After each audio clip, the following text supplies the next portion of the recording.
Vine was waiting over the zebra crossing for the signal to turn green so she could cross the road. The weather was quite pleasant today, giving her motivation to go for work.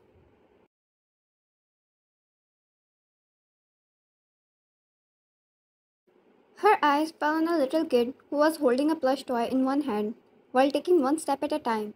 It looks like she just learned walking by the way she was tumbling.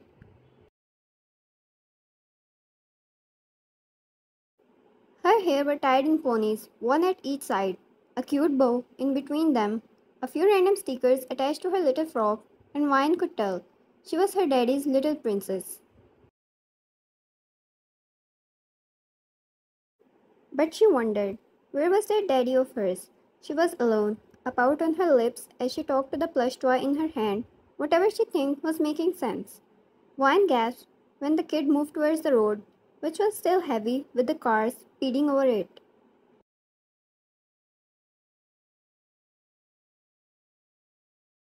The bag fell off her hand as she raced towards the kid. She was somehow far away, and the time it took Wyan to get to the kid reached towards the road already.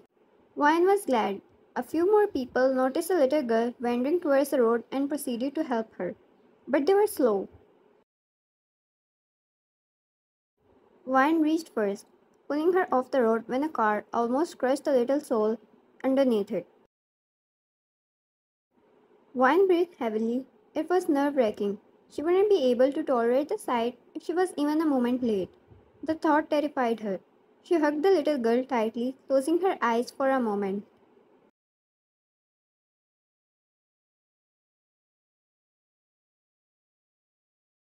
Wyan, it's okay. You're fine, I got you. The child probably didn't understand what she said, but she was fine with it. She looked around to see if her parents were around, but it concerned her to see no one was interested in the girl enough to be considered a parent.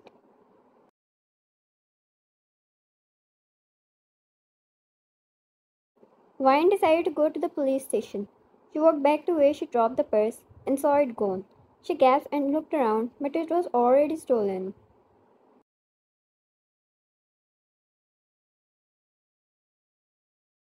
Vine, guess you're coming with me to home. I hope your parents find you soon. They must be worried. She smiled at the poor soul. She couldn't go to the police station, knowing they were probably going to ask for the ID card, which she lost.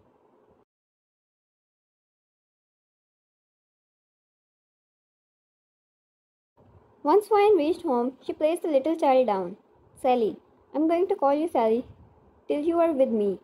She chuckled when Mary started to pat her cheeks, then her own teeny belly.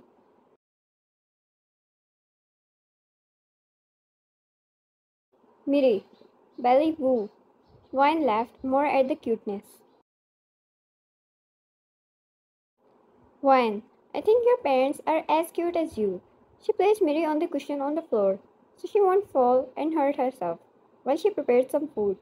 She had to submit an application to office for a leave too.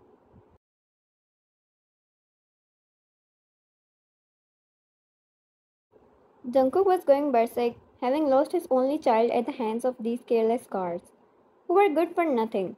He had shot one of them, and his gun was pointed at the other one as his eyes dripped with rage.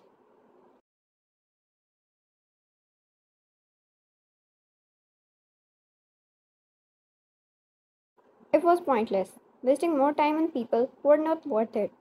Jungkook had only one person in his entire life. That was his daughter, which he treated like a gem. His Miri.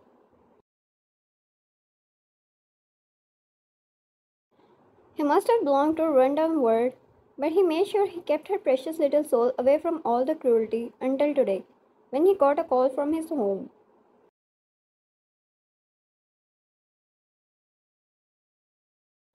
He had appointed an elderly lady as a babysitter for Miri. She called in emergency telling him that she needed to go home. Jungkook allowed her and asked his guard to bring Miri to office.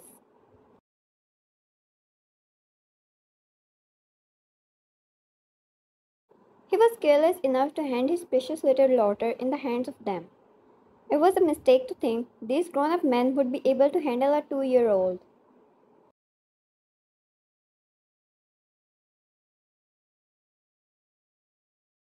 As long as she wouldn't get in hands of his rival, he would be able to easily find her.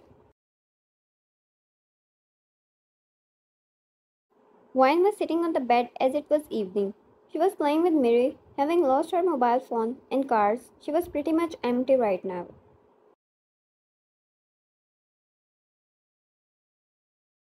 She laughed, feeding her a grape, and Miri chewed on it, sitting on top of Wine. At this point, Wine's hands and arms were filled with doodles and random lines Miri drew with a marker.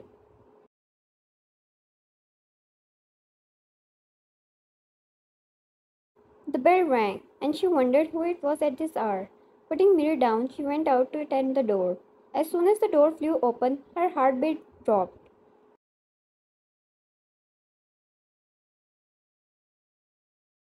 Before she could process, there were men barging in her home, pushing her out of the way.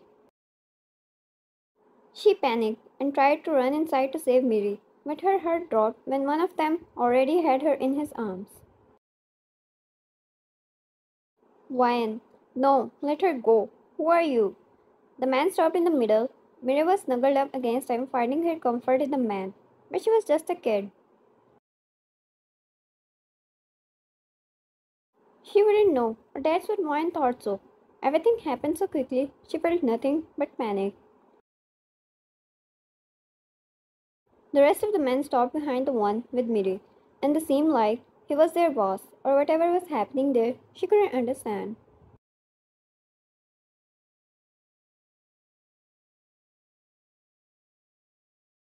Wyan, look, let the child go. Whatever you want, you can take. But she's a kid. You can't hurt her. She daringly stepped forward, holding Miri's tiny arm in hers, protectively even when she knew she stood no chance before such force. Dada, Miri said, patting Jungkook's cheek. His eyes stopped, staring at Wine as if she was an enemy to his daughter and to his heart, and shifted towards his daughter, turning much softer. Jungkook, yes, my princess. Miri giggled and started to play with his hair, with Jungkook without a problem allowed. Wine, you are her father? Jungkook, does that look anything else to you? Wine, why would I believe that? Do you have a proof? He frowned. Bold of you to assume I am here to satisfy your suspicion. In fact, if anything, I should be the one suspicious of you for bringing my child home without permission.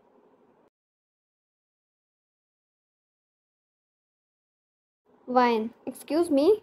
Do you know where I found your daughter? She almost stepped on the busy road. How can you be so careless?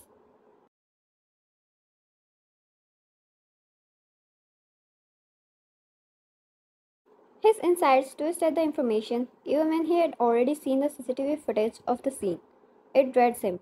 His grip around Miri tightened a fraction, but no expression twisted on his face so far.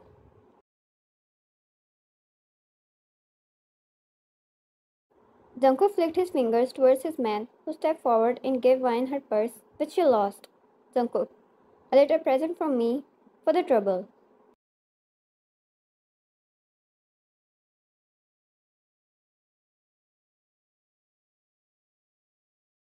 Wine gripped Jungkook's hand this time, not letting him pass through her.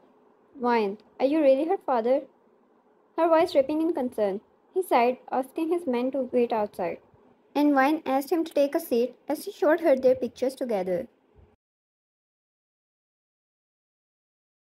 Well, for a common lady like Wine, it was enough of a proof. But for a man like Jungkook, it was something too easy to be fabricated.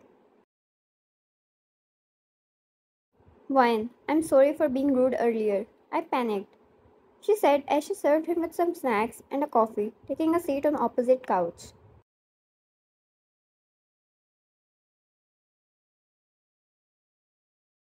Jungkook's eyes fell on the faint marker marks on her arms and hands, and it was obvious she tried to wash them off.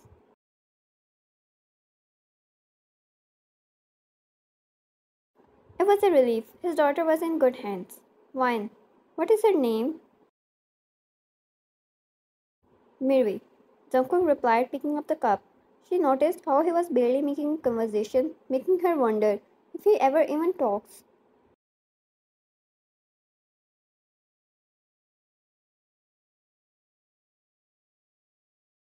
But the way Miri had a whole packet of stickers and one by one she was sticking them on Jungkook's clothes, and the man never once complained.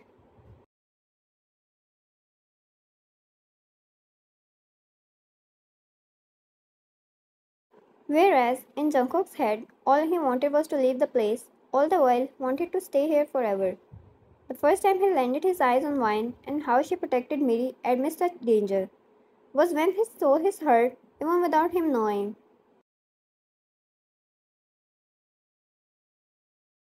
Was this only because she fought for his child or because he genuinely wanted her?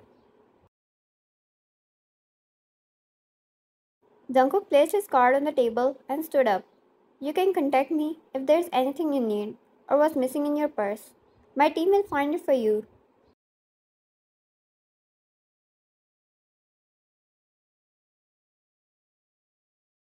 Miri looked at Wine and extended her tiny grabby hands towards her while talking in her baby language.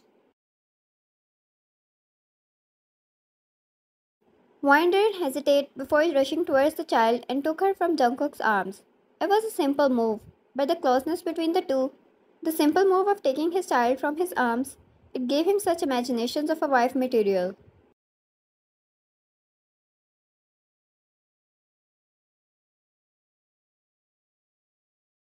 He groaned and looked away. Wine laughed when Miri stuck stickers on her face too.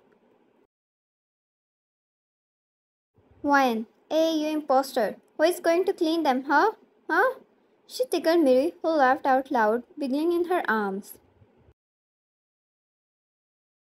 Wine, can I meet her again? Oh, pinches.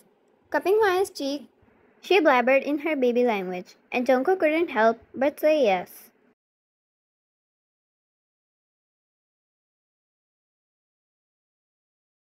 Wine, says the princess herself. Kissing her cheeks, Wine handed the baby back to Jungkook. Jungkook, good night, Miss Wine. She nodded and he left with his child just like that. Wine picked up the card he left and read the name John's Enterprises. It was a VVIP card and it was obvious. Because of its rank, the number of it was Jungkook's personal one. Wine, wait. He is John Jungkook? To be continued.